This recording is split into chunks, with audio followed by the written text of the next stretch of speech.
nosotros. Lo primero que quería compartir con ustedes será una pequeña reflexión, simplemente algo muy sencillo, relacionado con la época en la que estamos viviendo.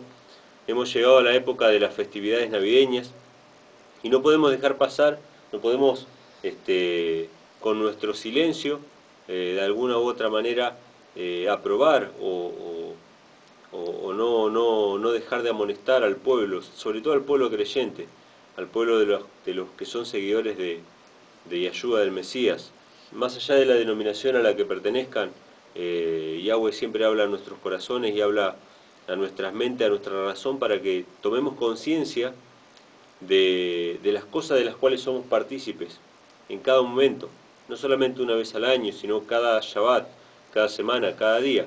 Tenemos una responsabilidad ante el Eterno y ante nuestros semejantes, porque con nuestros actos, nuestras acciones, constantemente estamos dando mensajes. Los mensajes pueden ser positivos o pueden ser negativos, pueden ser para vida eterna o para perdición. Y hoy quiero hablar especialmente de la Navidad. Llegamos a esta época donde empieza el frenesí del consumo. Durante toda esta semana seguramente la gran mayoría de la población ha estado gastando todo lo del año, gastando todo el dinero en regalos, en comidas que son excesivas, en bebidas, en pirotecnia. Hablábamos con Julio de la otra vuelta, nuestro hermano, que tenemos que ser, ahí sí tenemos que tomar partido directamente en contra de la pirotecnia, no solamente porque es algo que gastamos dinero en vano, sino también por el perjuicio que ocasiona a los animales. Los que tienen animales saben el sufrimiento que les ocasiona. Y todo esto combinado, todo esto junto, lo peor de todo es que esto responde a algo o a una tradición o a una costumbre que es equivocada. O sea, nosotros hemos hablado ya en otros programas que nada tiene que ver el nacimiento del Mesías, el nacimiento de Yahshua, de Jesucristo, con estas fechas, 25 de diciembre. Las Escrituras nos dicen, si hacemos un estudio minucioso, que no lo vamos a hacer esta noche por cuestión de tiempo, hay otro mensaje que compartir, pero las Escrituras nos presentan bien claro que Yahshua el Mesías no nació en la época en que se dice, es decir, 25 de diciembre. No nació en esa fecha, pero sí nació a mediados de septiembre, ¿sí? O por así decirlo, al comienzo del otoño en el hemisferio norte, ¿sí? Nació en el otoño en el hemisferio norte, sería primavera para el hemisferio sur, entre septiembre y octubre. Eso es lo que nos deja ver las Escrituras después de comparar varios pasajes, varios textos bíblicos. Obviamente cotejándolo con el calendario hebreo. Aunque yo digo septiembre y octubre, entiéndase que nos referimos al calendario hebreo, que sería el mes séptimo, ¿sí? A mediados del mes séptimo, y puntualmente un día particular, que es el día 15 del mes séptimo. Esta es la fecha que nos arroja las Sagradas Escrituras acerca del nacimiento del Mesías. Para los que conocen las fiestas solemnes, bueno, ya tienen en mente de lo que les estoy hablando. Hay un pasaje que quiero compartir con ustedes, que se encuentra en Lucas capítulo 2, que habla justamente del nacimiento del Mesías. Y es importante para tener en cuenta que si queremos celebrar la fecha del nacimiento del Mesías, hermanos, no es un 25 de diciembre, no es al fin del año gregoriano. Vamos a Lucas capítulo 2, versículo 7, y dice así: y dio a luz a su hijo primogénito, y le envolvió en pañales, y lo acostó en un pesebre. La palabra pesebre, entiéndase, no como la casa o la choza donde los animales duermen, sino en el abrevadero o en el cubo, no sé cómo llamarlo, donde viven los animales. O sea, la canaleta donde viven los animales. Una especie de balde o recipiente de madera donde se echa el agua para que beban los animales. En un pesebre fue acostado el Mesías, dice, porque no había lugar para ellos en el mesón, una especie de hotel de camino, porque justamente el Mesías nació en un viaje, durante un camino, ¿sí? El nacimiento lo agarró durante el camino, que volvían del censo, donde habían ido a censarse José y María, sus padres. Pero lo importante de esto es que Yahshua nació entre los animales. ¿Por qué tiene importancia esto? Porque esto nos va a mostrar la clave para entender en qué época nació el Mesías. Primero, me gustaría que reflexionemos esto. Yahshua tuvo un nacimiento humilde, o sea, su nacimiento fue de una manera de la más humilde. Y pensemos en lo siguiente: si Yahshua era el Cordero de Elohim, que quita el pecado del mundo, bueno, los corderos, es necesario que nazcan entre los corderos. Yahshua seguramente nació rodeado de otros animales que eran usados para los sacrificios y las ofrendas. Y él nació en ese contexto, mostrando así al mundo que él iba a ser ofrecido como uno de esos tantos corderos que estaban en ese establo. Entonces, primero esto, meditemos en esto. Yahshua nació para redimir al ser humano del pecado, para ofrecer su sangre en expiación por nosotros. Por lo tanto, cualquiera de estas fiestas de ostentación, esta fiesta donde se endiosa a otros seres imaginarios como lo son Santa Claus y otras cosas más, nada tiene que ver con el nacimiento del Mesías. Por lo general, estas fiestas navideñas no elevan nuestra mente hacia la verdad preciosa de que Yahshua se entregó por la salvación de la humanidad, sino que llevan a nuestra mente al materialismo, a la glotonería, y a un montón de otras cosas que están fuera de las Sagradas Escrituras. La otra cosa importante, para que nosotros entendamos en qué fecha nació el Mesías, la vamos a leer en Génesis, capítulo 33. Génesis, capítulo 33.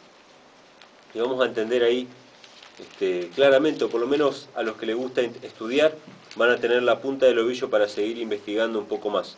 Ya lo hemos presentado en otro programa, pero si ustedes calculan el nacimiento del Mesías comparado con el nacimiento de Juan el Bautista, la visitación del ángel a Zacarías, que era sacerdote, y según el orden en el que él oficiaba, que era el orden de Abías, comparándolo con las 24 clases o las 24 órdenes que había en el libro de los Reyes, ustedes pueden llegar al cálculo de que Yahshua nació a mediados a mediados del mes séptimo, entre septiembre y octubre de nuestro calendario, ¿sí? Pero vamos a leer ahora el otro pasaje que se encuentra en Génesis 33, 17, y dice lo siguiente: y Jacob fue a Sucot y edificó allí casa para sí, e hizo cabaña para su ganado, por tanto llamó el nombre de aquel lugar Sucot. O sea, las cabañas que hizo Jacob, que eran cabañas para sus animales, o sea, eran chozas, eran establos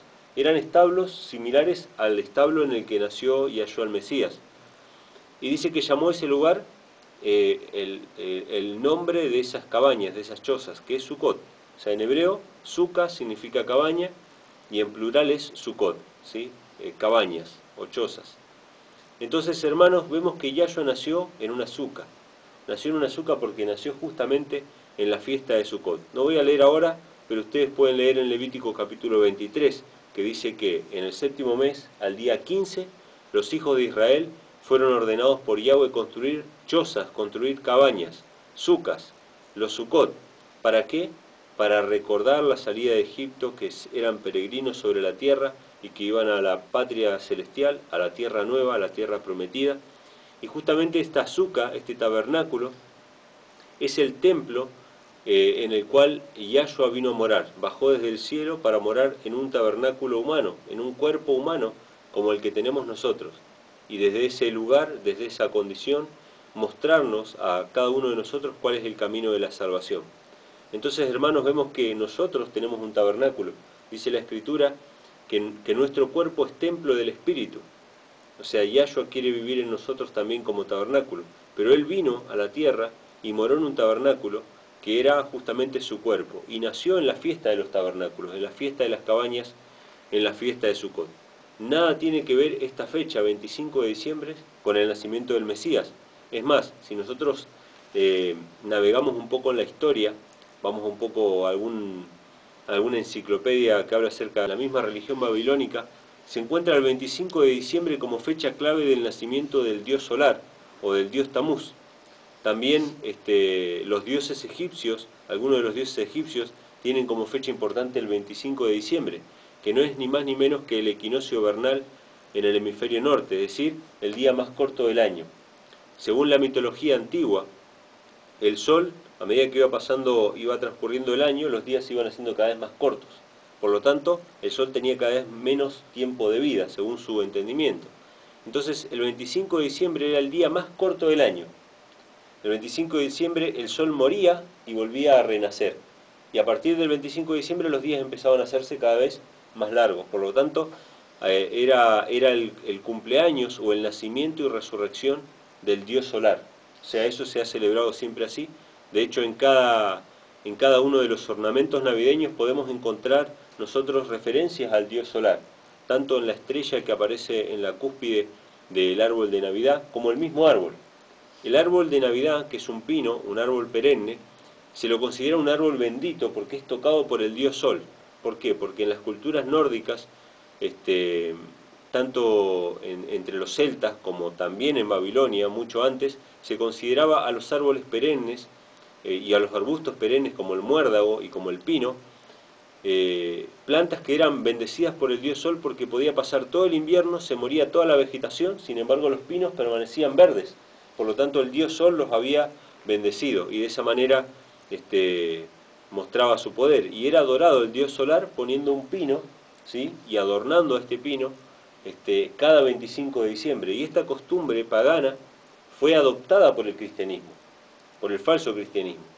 Y hermanos, yo recuerdo, no hace mucho tiempo atrás, yo perteneciendo a una denominación cristiana, tenía la práctica, no quizá de tener un árbol, pero sí hacer reuniones especiales y celebrar de alguna manera este día. No está mal celebrarlo, dice. O por lo menos cuando uno estaba en la congregación decía, no está mal celebrarlo. Exactamente. Es para unir a la familia, para unir a la congregación, pero en realidad no sabíamos el origen que tenía. Exacto. Y ese es el gran problema que tenemos todos los cristianos, ¿no?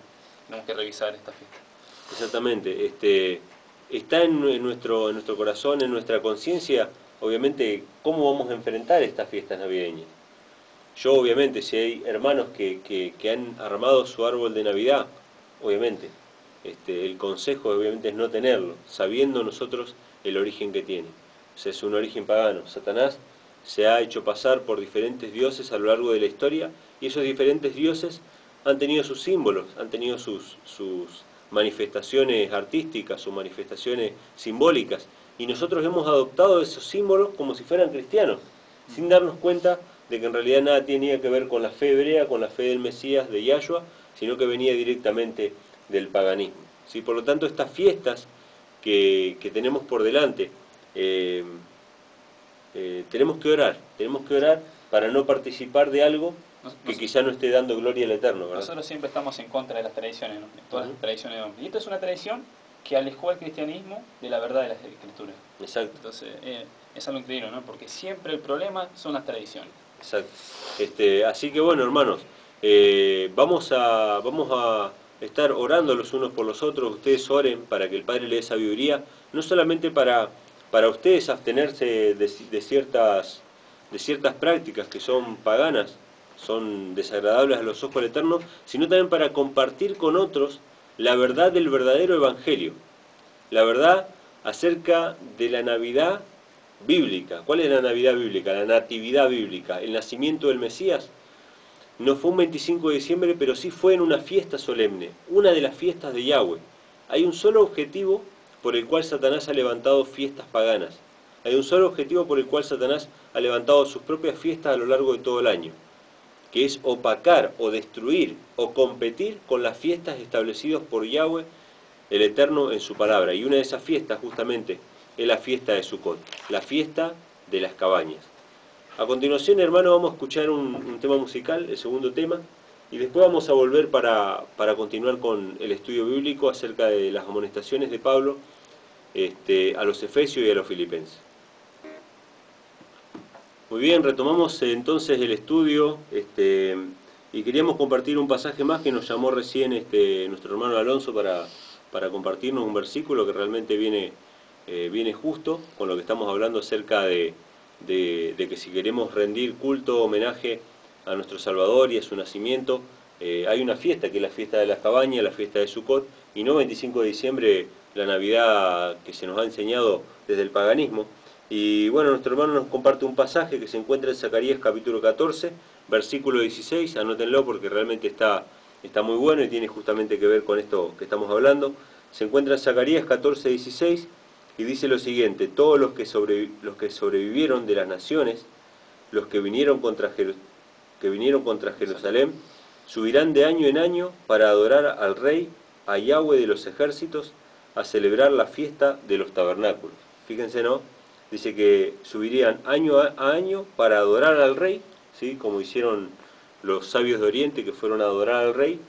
Dice, pero iban a ir año a año en la fiesta de los tabernáculos. O sea, ¿en qué momento se va a adorar a Yahshua, al Mesías? Como hicieron los sabios de Oriente que lo fueron a adorar, fue en la fiesta de los tabernáculos, ¿no? Y así va a ser también cuando todas las cosas sean hechas nuevas, ¿no? Así que bueno, muchas gracias, hermano Alonso, por compartirnos este pasaje. Quiero mandar un saludo también al hermano Oscar de Moreno, que nos escucha en cada programa, siempre está acompañándonos, así que un gran saludo para vos, Oscar, gracias por estar acompañándonos. Vamos ahora sí al tema relacionado con el apóstol Pablo y algunas amonestaciones para la Keilah, para la congregación. Bueno, Mati, todo tuyo. Bueno, yo en estos días estuvimos estudiando un poquito la escritura y bueno, una de las cosas que hemos visto y que también compartimos con Emma fue sobre la Keilah, la congregación, donde a veces la congregación comienza bien, ¿no? Comienza unida y por diferentes razones se va apagando, hay divisiones, hay contiendas y hay alejamientos. Entonces, bueno, leyendo estos versículos, estas cartas que Pablo les escribía a las congregaciones, da a entender muchas cosas. Y yo quería compartir algunas citas. Una de estas es Efesios capítulo 3, versículos del 14 al 19. Si lo querés leer, Emma. Sí. Efesios capítulo 3, versículo 14 al 19 dice lo siguiente. Vamos despacito, así más o menos. Bueno. Porque acá Pablo tiene un deseo para la congregación, ¿no? Sí. Dice así: por esta causa doblo mis rodillas ante el Padre de nuestro Adón Yahshua el Mesías, de quien toma nombre toda familia en los cielos y en la tierra, para que os dé conforme a las riquezas de su gloria, al ser fortalecidos con poder en el hombre interior por su espíritu, para que habite el Mesías por la fe en vuestros corazones, a fin de que, arraigados y cimentados en amor, seáis plenamente capaces de comprender con todos los santos cuál sea la anchura, la longitud, la profundidad y la altura, y de conocer el amor del Mesías, que excede a todo conocimiento, para que seáis llenos de toda plenitud de Elohim. Y aquel que es poderoso para hacer todas las cosas mucho más abundantemente de lo que pedimos o entendemos, según el poder que actúa en nosotros, a Él sea gloria en las iglesias, en la iglesia, en Yahshua el Mesías, por todas las edades, por los siglos de los siglos. Amén. Es un versículo donde, bueno, Pablo habla de que tenemos que estar cimentados en amor. Dice en esto en donde nosotros tenemos que estar cimentados, porque teniendo ese amor, entendemos la anchura, la longitud, la profundidad de quién es el Mesías. Y esto nos ayuda a poder comprender al hermano en la congregación, ¿no? Esto es algo que yo por lo menos entendí. Después el capítulo 4 habla sobre la unidad del Espíritu, sobre la unidad que tiene que tener en la congregación, pero yo resumí ahí un poquito del versículo 10 al 15, que dice: el que descendió es el mismo que también subió por encima de todos los cielos para llenarlo todo, y el mismo constituyó a uno apóstoles, a otros profetas, a otros evangelistas, a otros pastores y maestros, a fin de perfeccionar a los santos para la obra del ministerio, para la edificación del cuerpo del Mesías. O sea, cada uno es edificado, ¿no? Cada uno tiene su puesto en la congregación. Hasta que todos lleguemos a la unidad, a la unidad de la fe y del conocimiento del Hijo de Elohim, a un varón perfecto a la medida de la estatura de la plenitud del Mesías. Ese es el versículo 13. El 14. Para que ya no seamos niños fluctuantes, llevados por doquiera de todo viento de doctrina.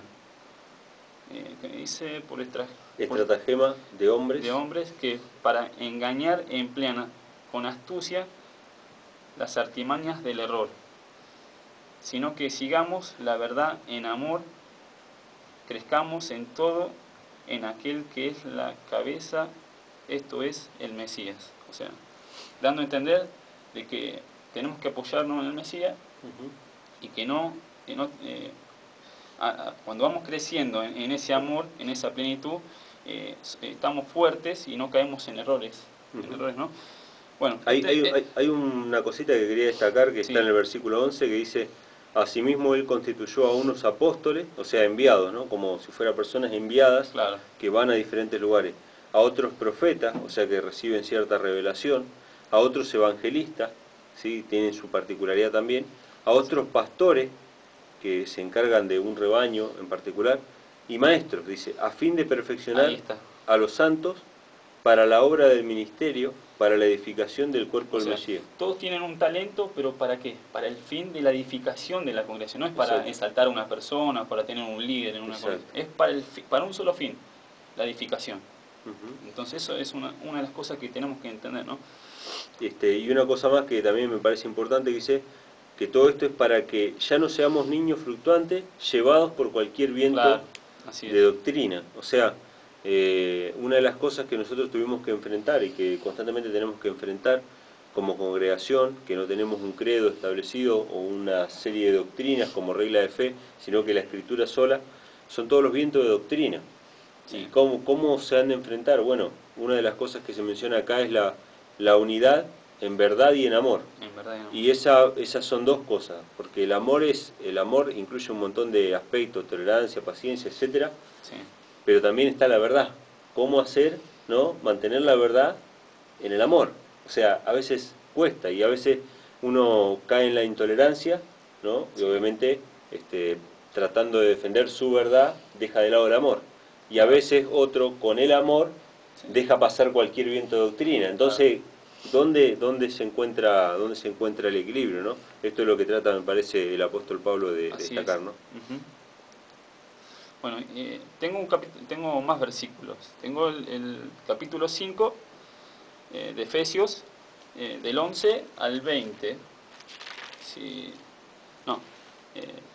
Efesios, capítulo 5, del 3 al 6, disculpen. Del 3 al 6, que habla sobre lo que no tiene que haber en la congregación. Lo que dice Pablo sobre lo que, bueno, el deseo de que no suceda esto en la congregación. 5 del 3 al 6. Capítulo 5 del 3 al 6. Dice: pero fornicación y toda inmundicia o avaricia ni aun se nombre entre vosotros, como conviene a santos, ni palabras deshonestas, ni necedades, ni truhanerías, que no convienen, sino antes bien acción de gracias.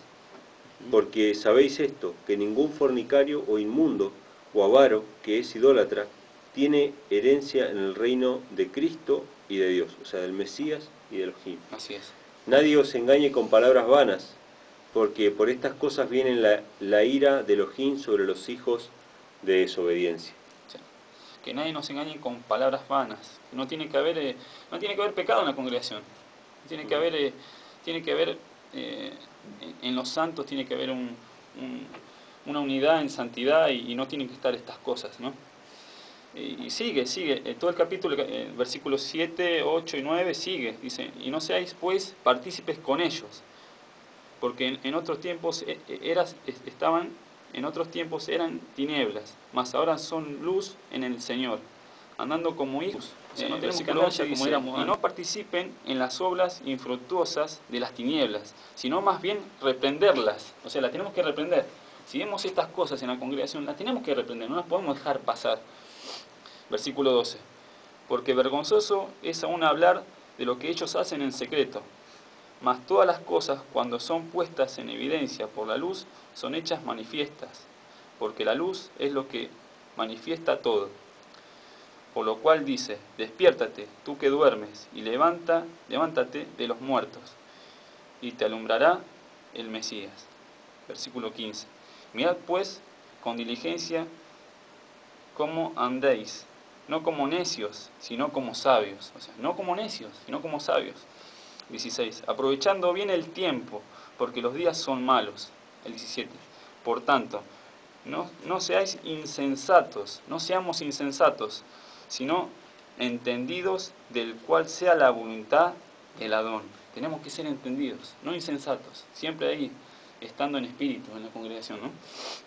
El 18 dice, no os embriaguéis con vino, en el cual hay disolución, antes bien sed llenos del Ruach de Yahweh, del Espíritu Santo. 19. Hablando entre vosotros con salmos, con himnos y cánticos espirituales, cantando y alabando al Adón en vuestro corazón. ¿En dónde? En vuestro corazón. No delante de los hombres, sino en nuestro corazón. Esto es algo que hay que remarcar. El 20. Dando siempre gracias por todo a Elohim y el Padre, en el nombre de nuestro Adón Yahshua HaMashiach, ¿no?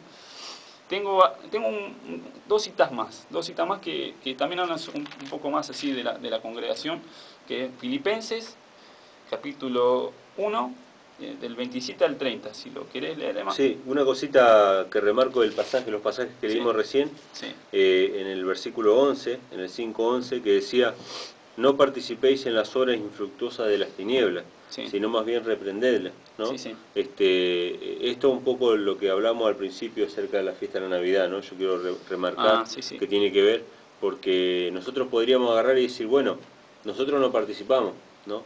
Nuestra conciencia nos muestra que es una fiesta pagana y no participamos. Sin embargo, la Escritura dice, no participes, más bien reprendedla, o sea, mostrar al otro para que el otro también tenga la oportunidad de decidir. Después, si decide, obviamente uno ya es la libertad del otro. Pero nosotros a veces somos cómplices de la ignorancia del pueblo. Y esto pasa en muchos aspectos en las iglesias. Por eso Pablo, cuando dice esto, le dice a los que están apacentando el rebaño, diciéndoles, ustedes ven que están haciendo mal, no participen de esa maldad, más bien enséñenle a hacer el bien, para que tengan la posibilidad de elegir. Y hay muchos hermanos sinceros que están yendo a muchísimas iglesias y que no están sabiendo a quién están adorando. Y por eso es importante, yo le decía a Mati, cómo se ve el tema de la deidad en este pasaje, primero en el versículo 5 decía que ningún inmundo o avaro iba a tener parte en el reino de Cristo y de Dios. Fíjense que habla de... Siempre remarcan los dos, ¿no? El Hijo y el Padre. Y en el versículo 20 del mismo capítulo dice, dando siempre gracia por todo al Dios y Padre en el nombre del Señor Jesucristo. O sea, incluso este punto es algo para remarcar en el cristianismo, para saber incluso a quién estamos adorando. Tenemos el deber, y ustedes tienen el deber también como oyentes que están conociendo ciertas verdades, de transmitirlas y compartirlas con amor, porque es la verdad y el amor. O sea, una cosa, y eso es algo también que está pasando en muchos movimientos salidos de las iglesias, que se presentan ciertas verdades pero sin amor. Sí, claro, mostrando el error. Ustedes están equivocados, ustedes están haciendo todo mal, ustedes no adoran a Dios. Eso no puede ser así. Eso no puede haber un amor. Exactamente, cuando nosotros hablamos de algo que es de una manera despectiva, nosotros tenemos que entender que hay miles de personas que han nacido y vivido toda su vida en tradiciones.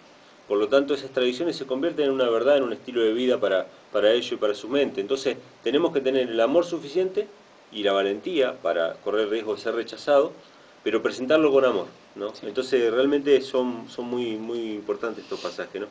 Perdón, ¿qué textos teníamos para compartir? Tenía algo para continuar ahí, que sigue hablando sobre la congregación Pablo, la congregación de Filipenses, que es Filipenses capítulo 1, versículo 27 al 30. Filipenses 1, 27 al 30. Esto es un pedido que le hace Pablo a los hermanos, ¿no? Que así quería él que anduviera los hermanos. No sé si lo querés leer. Dice, solamente que os comportéis como es digno del Evangelio del Mesías, para que, o sea que vaya a veros, o que esté ausente, oiga de vosotros que estáis firmes en un mismo espíritu. En un mismo espíritu. Eso es lo que le falta a la congregación, un mismo espíritu.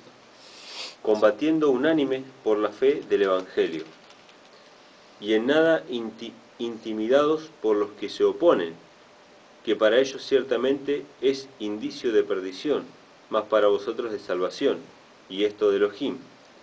Porque a vosotros os es concedido a causa del Mesías, no solo que creáis en él, sino también que padezcáis por él, teniendo el mismo conflicto que habéis visto en mí, y ahora oís que hay en mí. O sea, la semana pasada estuvimos hablando de Timoteo capítulo 3, y en Timoteo 3 hay un pasaje que decía, todo aquel que quiera vivir piamente o piadosamente en Cristo Jesús, padecerá persecuciones. Y acá lo vuelve a decir de otras palabras, dice que a vosotros os es concedido a causa de Cristo, no solo que creáis en Él, sino también que padezcáis por Él. O sea que evidentemente en alguna parte de nuestra vida, en algún momento de nuestra vida, hemos de enfrentar el peligro de la persecución por causa del Evangelio. Es el camino obligado porque es por allí por donde anduvo el Maestro. Y si seguimos sus pisadas, tarde o temprano vamos a terminar en un momento de conflicto como el que Pablo mismo vivió, ¿no? Sí, sí. Hay otro pasaje que tengo para compartir y quiero que lo lea vos para que se pueda entender y que los hermanos lo puedan entender, porque yo no sé leer bien. Así que es el capítulo 2, el siguiente capítulo, del 1 al 8, que habla algo muy lindo que habla Pablo ahí, sobre cómo tenemos que andar. Muy bien. Capítulo 2 de Filipenses, versículos del 1 al 8, dice así. Por tanto, si hay alguna consolación en el Mesías, si algún consuelo de amor, si alguna comunión del Espíritu, si algún afecto entrañable, si alguna misericordia, completad mi gozo, sintiendo lo mismo, teniendo el mismo amor, unánimes, sintiendo una misma cosa. Sintiendo una misma cosa, es increíble, pero si una congregación siente la misma cosa, esa unidad es la que la congregación tiene que tener. Y eso es lo que nosotros tenemos que buscar. Nada hagáis por contienda o por vanagloria, antes bien con humildad, estimando cada uno a los demás como superiores al mismo. Mirá lo que dice, o sea, tenemos que estimar a los demás como superiores que nosotros. O sea, nosotros no tenemos que andar ahí diciendo que sabemos más o estar imponiendo ideas o doctrinas, no. Acá dice que tenemos que considerar a los otros como superiores. Increíble. No mirando cada uno por lo suyo propio, sino cada cual también por lo de los otros. Haya pues en vosotros este sentir, que hubo también en Yahshua el Mesías, el cual siendo en forma de Elohim, no estimó el ser igual a Elohim como cosa que aferrarse, sino que se despojó a sí mismo tomando forma de siervo, hecho semejante a los hombres, y estando en la condición de hombre se humilló a sí mismo, haciéndose obediente hasta la muerte y muerte de cruz.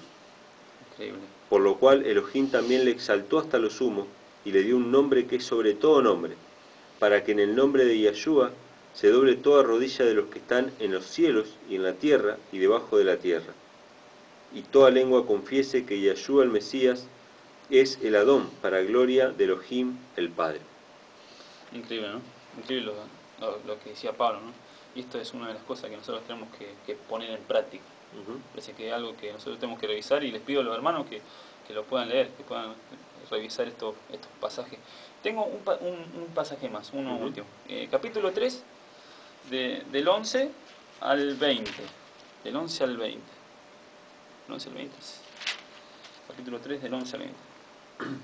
Filipenses, capítulo 3, versículos del 11 al 20, dice: Si en alguna manera llegase a la resurrección de entre los muertos, no que lo haya alcanzado ya, ni que ya sea perfecto, sino que prosigo por ver si logro asir aquello por lo cual fui también asido por el Mesías Yahshua. Hermanos, yo mismo no pretendo haberlo ya alcanzado, pero una cosa hago, olvidando ciertamente lo que queda atrás y extendiéndome a lo que está delante, prosigo a la meta, al premio del supremo llamamiento de Elohim en el Mesías Yahshua. Así que todos los que somos perfectos, esto mismo sintamos, y si otra cosa sentís, esto también os lo revelará Elohim. Pero en aquello a que hemos llegado, sigamos una misma regla, sintamos una misma cosa. Hermanos, sed imitadores de mí y mirad a los que así se conducen según el ejemplo que tenéis en nosotros. Porque por ahí ando, que son enemigos de la cruz del Mesías, el fin de los cuales será perdición. Increíble, ¿no? Cuyo Dios es el vientre y cuya gloria es su vergüenza, que solo piensan en lo terrenal. Mas nuestra ciudadanía está en los cielos, de donde también esperamos al Salvador, al Adón Yahshua el Mesías, el cual transformará el cuerpo de la humillación nuestra para que sea semejante al cuerpo de la gloria suya, por el poder con el cual puede también sujetar a sí mismo todas las cosas.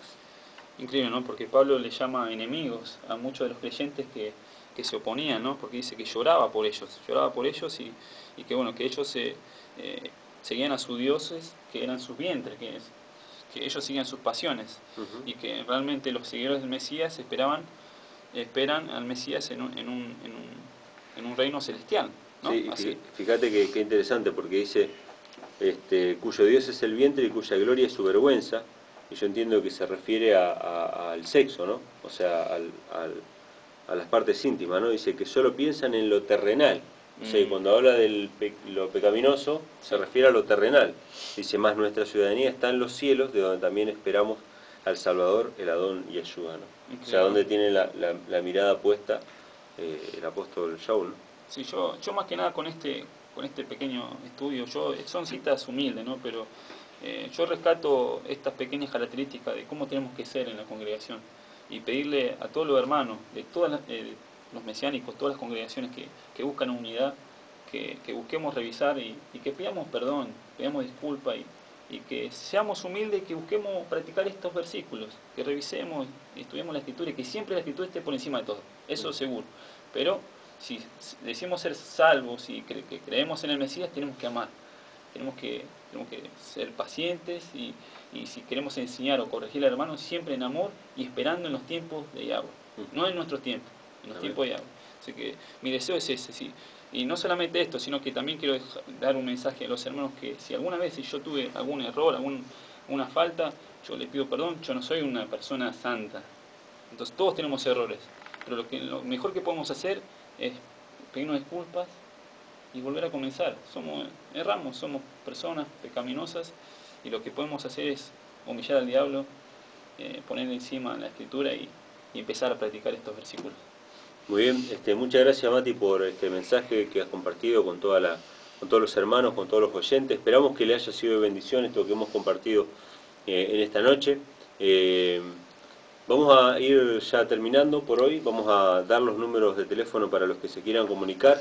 Nuevamente lo repetimos, el 15 35 96 26 83 es el número celular, 15 35 96 26 83, pueden llamarnos o dejarnos un mensaje de texto, vamos a estar comunicándonos con ustedes a la brevedad, y también pueden llamar al número fijo 011 4220 4284, 011 4220 4284. Pueden entrar al grupo de Facebook Entre Líneas, busquen allí Entre Líneas, lo van a encontrar al grupo, van a poder ver los videos, los programas grabados. Que subimos a internet, estamos grabando ahora. Todos los programas están siendo grabados en video, así que pueden volver a escucharlos allí. Y también no se olviden de visitar la página notevacunes.com.ar y la página lajusticiadecristo.com, donde se está transmitiendo la radio en vivo. Sí, La Justicia de Cristo, un saludo para todos los chicos allá de Mar del Plata que están haciendo un lindo trabajo con el tema, estos videos de alimentación que estuvieron haciendo, están espectacular. Así que... Muy bien, muchas gracias por habernos acompañado. Gracias Mati, gracias Gabriel por estar en la operación. Nos encontramos el miércoles que viene, 22 horas por AM840, Radio Belgrano. No te olvides otra vez, notevacunes.com.ar. Eso siempre te lo hago recordar porque es muy importante que los hermanos lo visiten.